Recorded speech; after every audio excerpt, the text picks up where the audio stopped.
एक राजा वन विहार के लिए निकले।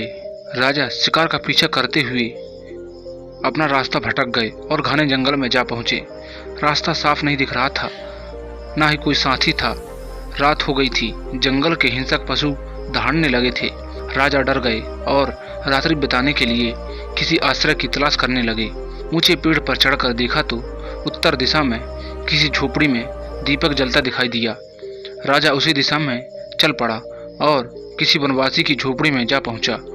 अपने को एक राह भूला पथिक बताते हुए राजा ने उस व्यक्ति से एक रात निवास कर लेने देने की प्रार्थना की। वनवासी उदार मन वाला था। उसने प्रसन्नता पूर्वक ठहराया और घर में जो कुछ खाने को था देकर उसकी भूख बुझाई। स्वयं जमीन पर सोया और अतिथि को आराम से नींद लेने के लिए अपनी चारपाई दे दी। राजा ने भूख बुझाई, थकान मिटाई और गहरी नींद सो गया। वनवासी की उदारता पर उसका मन बहुत प्रसन्न था।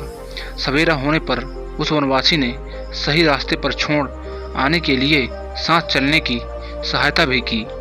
दोनों एक दूसरे से अलग अलग हो गए तो राजा को उस एक दिन के गान और आतिथ्य का बदला चुकाने का मन आया, परंतु क्या दें, कुछ भी दे दें तो उस एकांतवासी पर चोर रहने क्यों देंगे।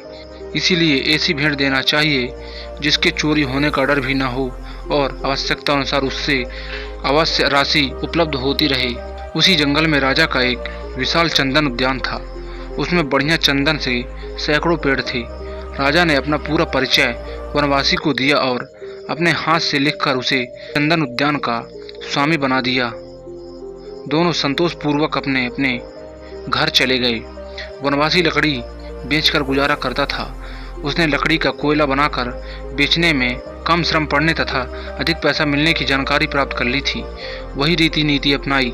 पेड़ अच्छे और बड़े थे, आसानी से कोयला बनने लगा। उसने एक बजाय दो फेरी निकट के नगर में लगानी आरंभ कर दी ताकि दूनी आमदनी होने लगे। वनवासी बहुत प्रसन्न था।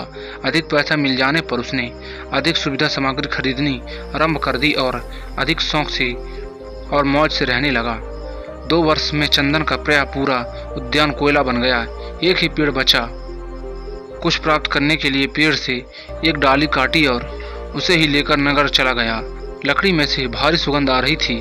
खरीदारों ने समझ लिया कि वह चंदन है। कोयले की तुलना में 10 गुना अधिक पैसा मिला। सभी उस लकड़ी की मांग करने लगे।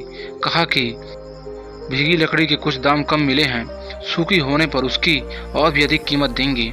वनवासी पैसे लेकर लौटा और मन ही मन विचार करने लगा, यह लकड़ी तो बहुत कीमती है। मैंने इसके कोयले बनाकर बेचने की भारी भूल की। यदि लकड़ी काटता बेचता तो कितना धन धान्य बढ़ जाता। इसकी संपदा इकट्ठी कर लेता जो पीढ़ियों तक काम देती। राजा के पास जाने व पुनः याचना कर अपनी मूर्खता दर्शाने में कोई सार न था। शरीर भी बुढ़ा हो गया था। कुछ अधिक पुरुषार्थ करने का उत्साह नहीं था। झाड़ियाँ काटकर कोयले बनाने और पेट पालने की वही पुरानी प्रक्रिया अपना ली और जैसे तैसे गुजारा करने लगा। मनुष्य जीवन चंदन उद्यान है। इसकी एक एक टहनी असाधारण अमूल्यवान है। जो इसका सदुपयोग कर सके वे धन्य होंगे। जिसने लापरवाही बरती वे वनवासी की तरह पछताते रह जाएंगे।